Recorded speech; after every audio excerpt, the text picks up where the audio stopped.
Scugog targeting a 2.5% tax increase for 2023 budget. Dan Kearns, The Standard. Scugog. Scugog Council has set a target tax increase of 2.5% for this year's municipal budget. The decision was made at a meeting on Tuesday, February 21st. In a report, Treasurer Laura Barta wrote, "Any decrease in that target may affect Scugog's ability to deliver services due to known and anticipated pressures." The Treasurer estimated this change would see residents pay an extra $10.72 on the average monthly residential tax bill. Ms. Barta added, in her report, when combined with the Region of Durham's tax target of 2.6%, this would mean residents would see a 5.1% increase in total on the overall tax bill for 2023. School board taxes are not expected to see an increase this year.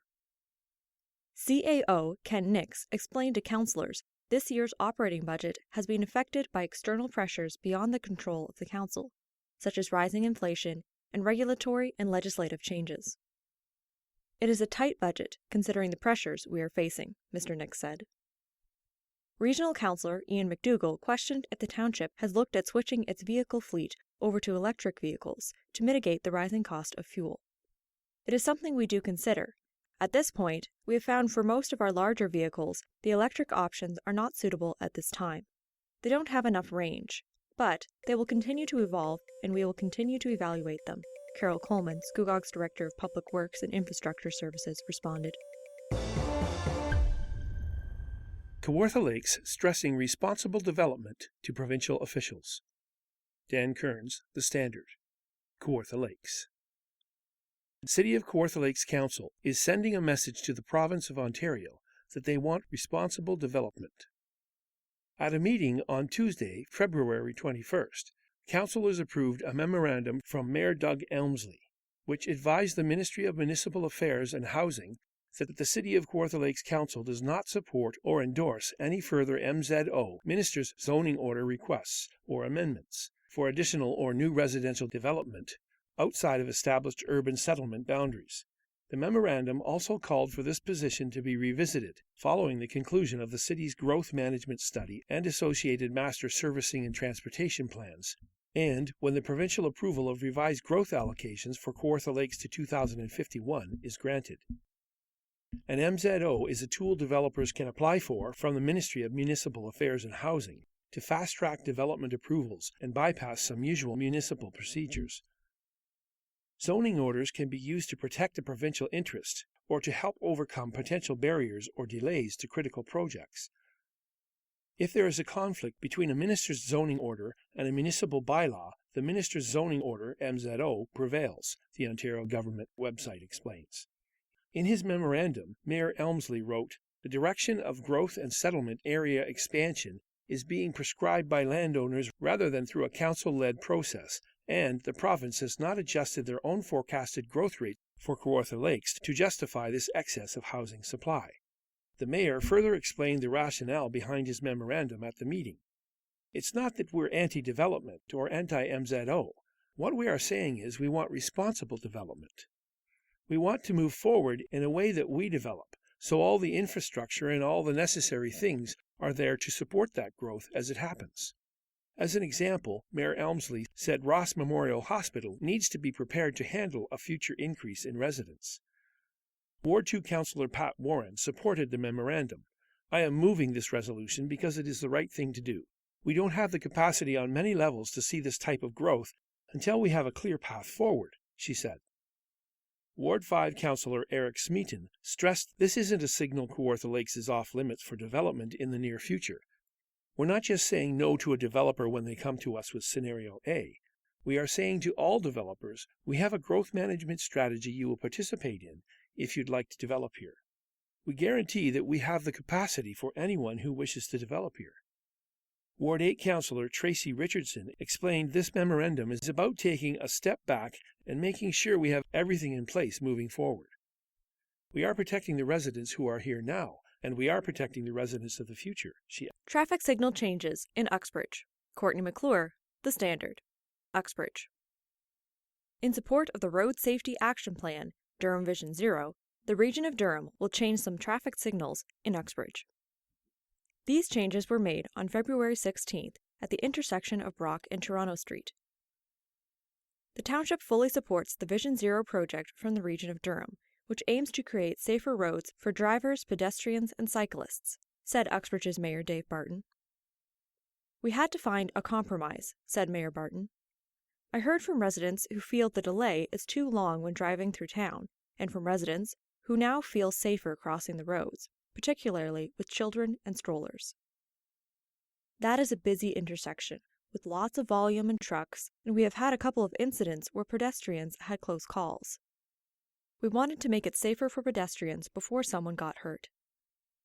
The township, along with the region, will continue to monitor traffic at this intersection and make changes as needed. According to a press release written by the region of Durham, the sequence of traffic signals and the timing and order of the traffic lights will be updated.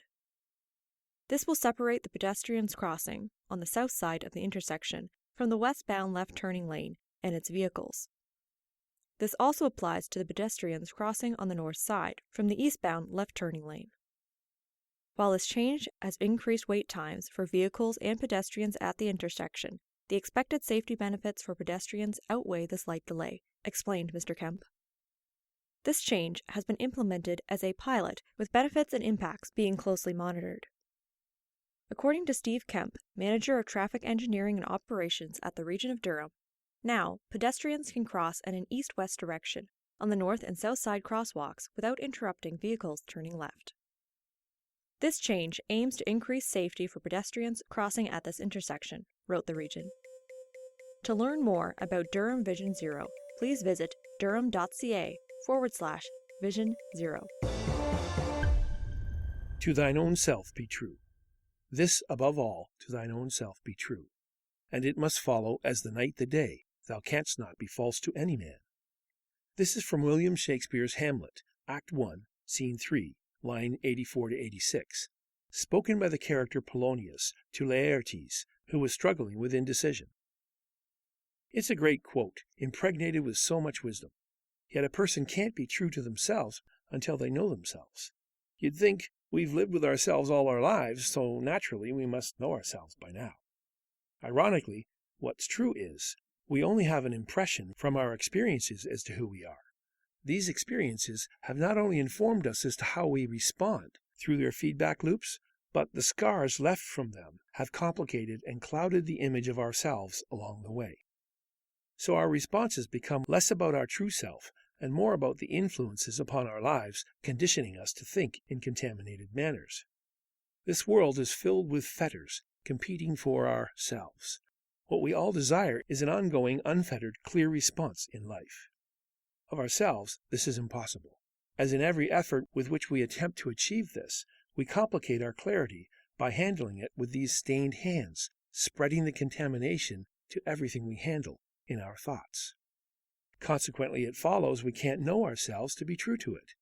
We need an outside, immutable, clear-knowing source to share with us what has been done to distort our true selves and who we truly are without this distortion.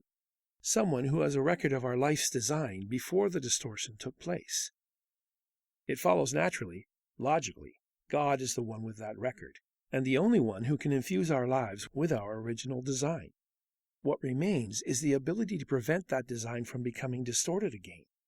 The world will not have changed. Those around us will not have changed. Conditions and circumstances will not have either. So what we would need is an infusion of another life to aid us, which has no capacity to become scarred by what this world holds. It must have taken this world on, remained unfettered by its distorting influence, and defeated each garbled impulse, including the ravages of the daily dying we all experience as we compromise our way through our days. God, through Christ, has found a way to impart himself to us within, so we can draw on and be taught by him to live beyond the world's distorting influences. This is the only way we can be given a clear, sustaining image of our lives to be true to. When this quote shares, "It will follow, we will then not be false to anyone," this is also pointing to the personal integrity engendered by this one and only good feedback loop. As we accept what God has offered in Christ, we come to know God as the one who moved to save us from ourselves and this world. We come to be able to see God as he intended us to see, we come to be given clear eyes and a desire to pursue a life far greater and cleaner than we ever had imagined was possible. He provides the strength and clarity by the indwelling Christ, and we actually find an unfettered existence in deliberate union with Him. So it follows, as the night to day, in being true to God, we are enabled to know and be true to our own self and others. Happy seasoning. Welcome to You've Got to Be Kidding, a podcast that offers a different perspective of life around us. Listen now to author Jonathan van Bilsen. Those of you who follow my column regularly know that I'm sometimes fascinated by facts and statistics. During a recent conversation, the topic of where the world's people live became the subject of much debate. I decided to do a little digging to find some facts, which described this issue in detail. The population of the planet has just surpassed 8 billion, which is one heck of a big number. Where do all these people live? If we start with continents, North America has 400 million people, or 5% of the world's population. Europe boasts 880 million, or 11%. Africa has a whopping 1.2 billion, which is 15%. South America is only at 720 million, which is 9%. And Asia has the highest with 4.8 billion people, or 60% of the world's population. Interestingly, half the population live in cities, with the other half living in the countryside. You may wonder how connected we are. 6 billion people have cell phones, that's 75%, but only 2.4 billion have internet, which is only 30%. Of all the people in the world, 1.36 billion cannot read. That is 17% of the entire population. Religion is a factor in world issues, and the breakdown might surprise you. There are 2.64 billion Christians, which is 33%. This is followed by 1.76 billion Muslims, or 22%. Hindus are a third, with 1.1 billion, or 14%, and Buddhists account for 5.6 million, or 7%. There are about 1 billion people who practice other religions, and the same amount who do not have any religious beliefs. They make up 12% each. Next time you celebrate your birthday, appreciate that 2 billion people do not live to see their 14th birthday. That's 26% of the population.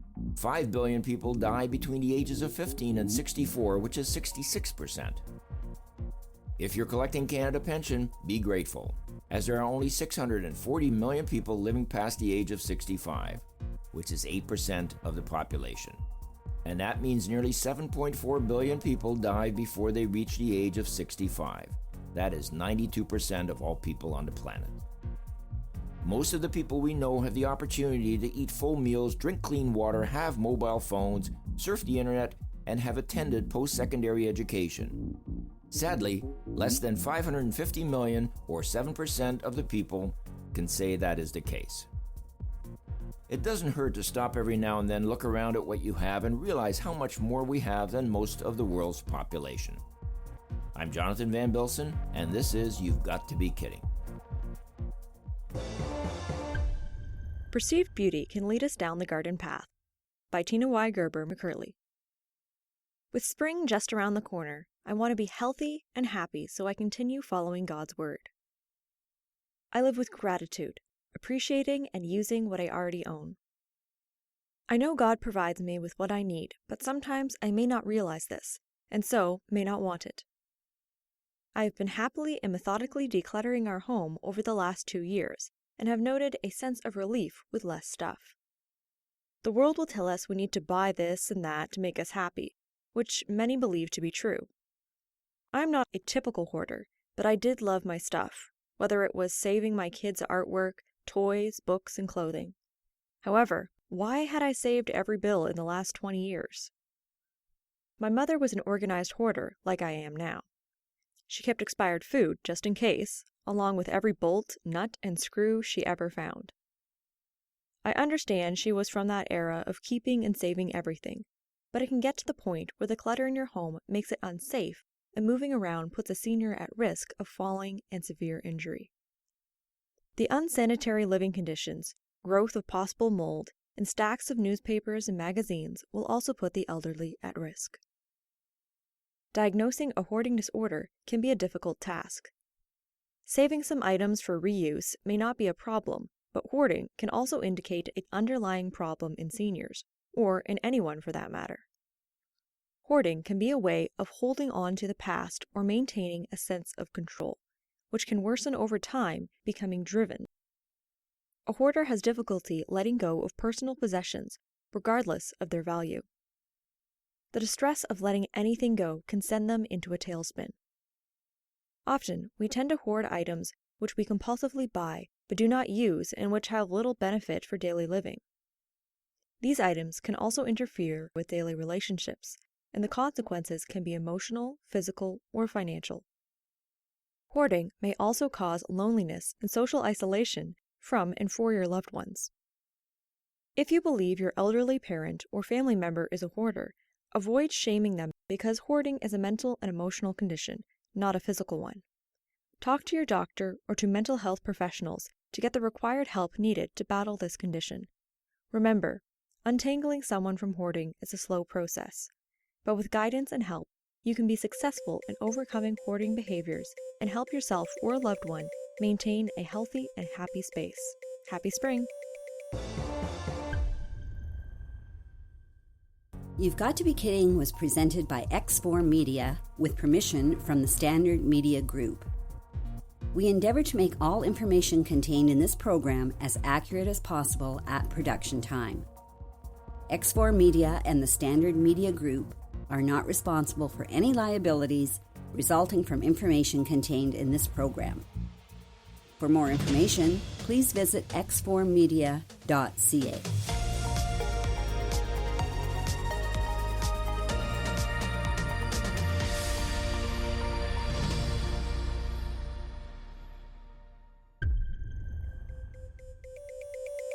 The Standard Podcast was produced by Greenstream Studio for the Standard newspaper.